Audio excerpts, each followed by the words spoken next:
All right, for all those out there that do not believe that governments do pre-programming for big events, here's a little bit something that was actually done last year regarding this bug and what could happen if something like this spread around the world.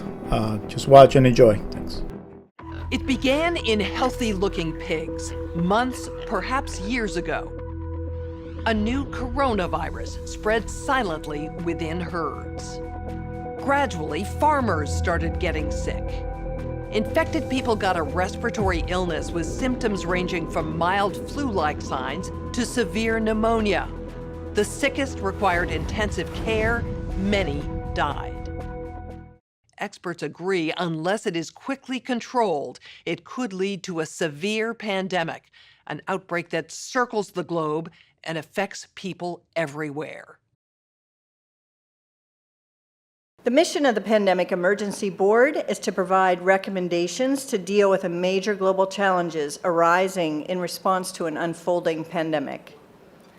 The board is comprised of highly experienced leaders from business, public health, and civil society. We could be looking at double the number of cases in 1 week and 16 times as many in a month if we are not able to stop the spread. That would be on the order of 500,000 cases, and it would continue to rise exponentially. In 3 months, we could be approaching 10 million cases. We're at the start of what's looking like it will be a severe pandemic. And there are problems emerging that can only be solved by global business and governments working together.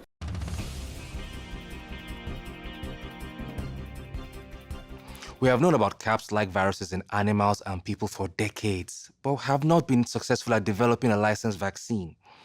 And sure, there are new technologies that may help, but it's going to be difficult. I am not optimistic about having a vaccine in time to be relevant during this pandemic. So the policy crisis in question for this board in this meeting is this: how should governments, business, and international organizations allocate and distribute pandemic antivirals and medical supplies to the people who need them most? What we've seen work very well in the HIV field is, in fact, procurement through the Global Fund. So having a centralized mechanism, so financially able to procure on behalf of affected countries would be critical.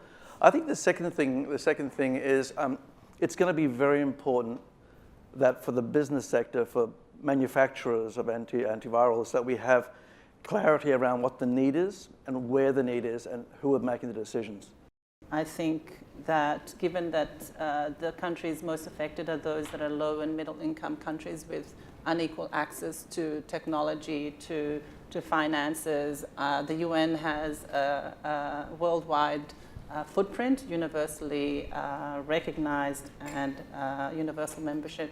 A global stockpile would certainly help ensure more rational and strategic allocation, but the reality is that we don't have the logistics capability, even within the UN, to bring that together in one place and run it. So this is where I think a collaboration between the international organizations like the World Health Organization and the private sector, which runs these supply chains for many purposes every day, understand where the supplies are, make smart decisions about how to allocate them to the people who need them in the places that need them the most, and then work with the industry to move those supplies from where they are today to where they need to be. Just to underscore the point that cooperation among supply chain providers or businesses that have huge supply chains can add a lot of efficiency to the whole process. The question is, can you, through this international mechanism, really promote commitments to doing this as quickly as possible and give people a sense that actually if they contribute more, that they will have a better chance of protecting their own populations and their country's security and health. So to be completely clear, most of this production would already be committed in contracts. Yes. It is almost unheard of that people are producing product without having a forward commitment for the consumption of that product. So the first thing that needs to be done, because this is not something that the countries currently control, unless countries are going to bring about emergency situations and co-opt an existing supply chain. I think it's not likely, I agree, that countries are not going to buy countermeasure to put into a global supply without retaining a large portion of it for themselves.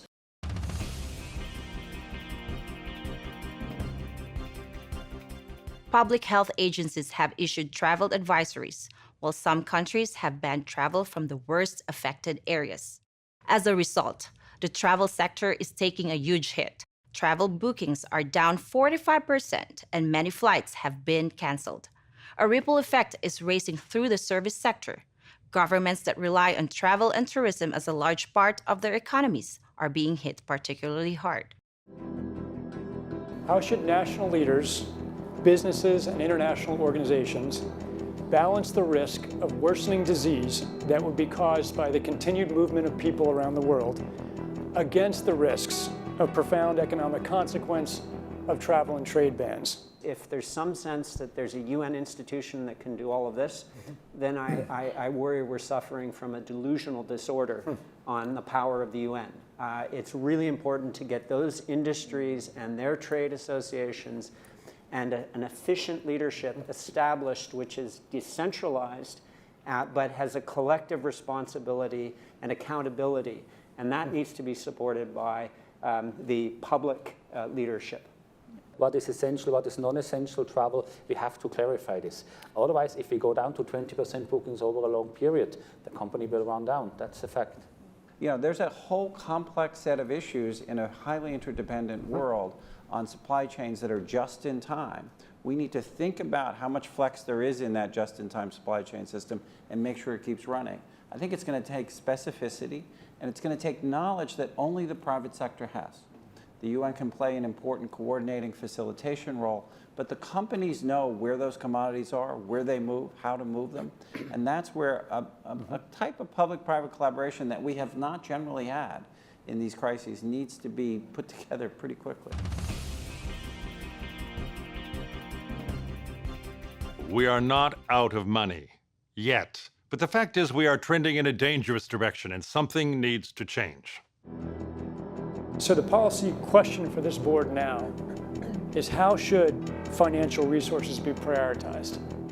Are there nodes that we cannot allow to fail? What is your sense of priorities? We don't have money to pay for all of these urgent problems. So at the moment, we want the fund, right? You need the money. So where's the money? So government kind of supplies some money. A lot of, private sectors, some are sitting here, you have some money. But now you need a really coordinated, centralized efforts. Hotels will be experiencing, crippling losses doing that. And we know that the hotel business in itself makes up 5% of the GDP. Governments need to be willing to do things that are out of their historical perspective, or for the most part, it's really a war footing that we need to be on. We shouldn't underestimate the power of entrepreneurship. We need to escalate that, whether it's through the government's helping with tax breaks or subsidies of that nature to increase manufacturing of those types of products. It can happen quickly. A Marshall-type plan, don't mean to say that exactly, but a Marshall plan that can go into effect can stimulate change very quickly. Countries are reacting in different ways as to how best to manage the overwhelming amounts of dis and misinformation circulating over the internet. In some cases, limited internet shutdowns are being implemented to quell panic. How much control of information should there be, and by whom? And how can false information be effectively challenged? And what if that false information is coming from companies or from governments? I think it's very important that we make sure that there is concise communication with all healthcare facilities where these patients are being treated so that there isn't mass panic. We're at a moment where the social media platforms have to step forward and recognize the moment to assert that they're a technology platform and not a broadcaster is over. They, in fact, have to be a participant in broadcasting accurate information and partnering with the scientific and health communities to counterweight, if not flood the zone of accurate information, because to put the genie back in the bottle of the misinformation and disinformation is nigh impossible. One thing we haven't spoken about, and I'm wondering whether it's time to talk about this, is a step up from the part of the governments on enforcement actions against fake news. I personally do not believe that trying to shut things down in terms of information is either practical or desirable. And we do have, I think, a couple of strategies that are available to us, one of which is the flood strategy, second of which is relying and informing and equipping trusted sources of information with the facts so they can then pass that on. But we also need to actually think about a technological answer to this. The outcome of the CAPS pandemic in Event 201 was catastrophic. 65 million people died in the first 18 months. The outbreak was small at first and initially seemed controllable, but then it started spreading in densely crowded and impoverished neighborhoods of megacities. From that point on, the spread of the disease was explosive. Within 6 months, cases were occurring in nearly every country. The global economy was in a free fall. The GDP down 11%. Stock markets around the world plummeted between 20 and 40% and headed into a downward cycle of fear and low expectation. Businesses were not borrowing, banks were not lending. Everyone was just hoping to hunker down and weather the storm. Economists say the economic turmoil caused by such a pandemic will last for years, perhaps a decade. The societal impacts, the loss of faith in government, the distrust of news, and the breakdown of social cohesion could last even longer. We have to ask, did this need to be so bad? Are there things we could have done in the 5 to 10 years leading up to the pandemic that would have lessened the catastrophic consequences? We believe the answer is yes. So, are we as a global community now finally ready to do the hard work needed to prepare for the next pandemic?